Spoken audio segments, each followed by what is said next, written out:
السلام عليكم ورحمة الله وبركاته، والصلاة والسلام على رسول الله صلى الله عليه وسلم.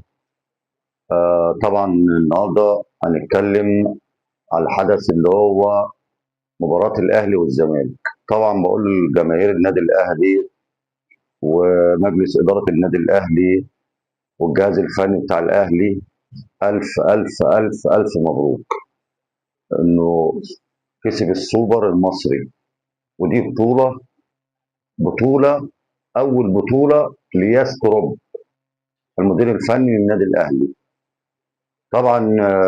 طبعا الناس، انا كده كده كنا بنتفرج على الماتش، بس انا شفت الماتش بمنظور تاني بصراحه ربنا. ايه هو؟ طبعا بصراحه عظمه مصر على الاراضي الاماراتيه.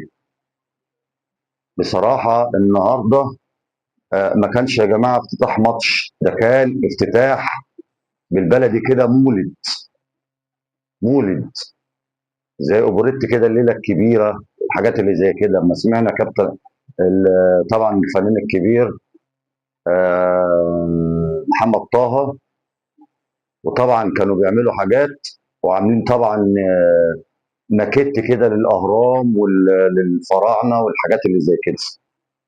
وطبعا احنا بقى بنرد على طبعا المستشار تركي الشيخ، بنقول له انت بتقول ان موسم الرياض جاب في اليوم الواحد كام مليون. شوف بقى كام مليون في ساعه ونص اتفرجوا على الماتش، كام مليون.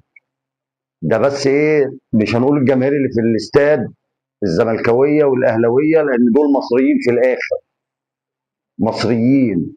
والملايين اللي كانت حوالين الشاشات في البيوت وفي مصر وفي العالم العربي وكده. فبصراحه ربنا النهارده الامارات ادتنا نموذج ان هي بتحب مصر جدا جدا جدا. طبعا الامارات بصراحه هي بتحب مصر من ايام الله يرحمه الشيخ زايد. فاحنا بصراحه ربنا هنقول بقى، مش هنقول موسم الرياض ولا موسم، هنقول موسم الكوره المصريه على الاراضي الاماراتيه. بصراحه النهارده الناس كلها بتقول للعالم العربي ان فعلا مصر، فريق الاهلي والزمالك، وزي ما انا قلت قبل كده في فيديوهات، ان برضو الاهلي والزمالك هي الكره المصريه يا جماعه. مهما يطلع بيراميدز، مهما يطلع سيراميكا، مهما يطلع اي فرقه، هي مصر الاهلي والزمالك. لان معروفه في الشرق الاوسط والدول العربيه ان الكره في مصر، قطبي الكره المصريه الاهلي والزمالك. وانا بقول للزمالك هارد لك، وان شاء الله يعني. بصراحه ربنا كان ماتش كويس جدا، ومبروك تاني للاهلي ومجلس ادارته والمدير الفني استروب.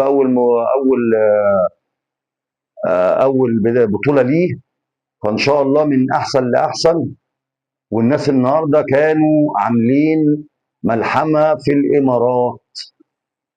يعني الناس بقى اللي زعلانه، اللي بتقول ان مصر بيتكلموا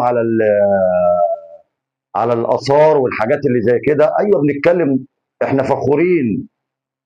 فخورين ان عندنا اثارنا، وعندنا الاهلي والزمالك والاسماعيلي والاتحاد وغزل المحله والمنصوره والفرق الشعبيه دي كلها. بصراحه ربنا هي الكره المصريه بصراحه يعني كويسه جدا.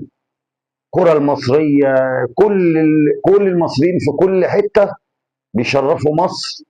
ومصر بصراحه تستاهل كتير جدا، ومن احسن لاحسن ان شاء الله. واذا عجبكم طبعا الفيديو زي ما انا بقول، يا ريت تعملوا لنا لايك وشير وتصلوا على النبي صلى الله عليه وسلم. وطبعا زي ما انا بقول على طول، مساءكم ورد وفل وخير من الله رب العالمين، والسلام عليكم ورحمه الله وبركاته.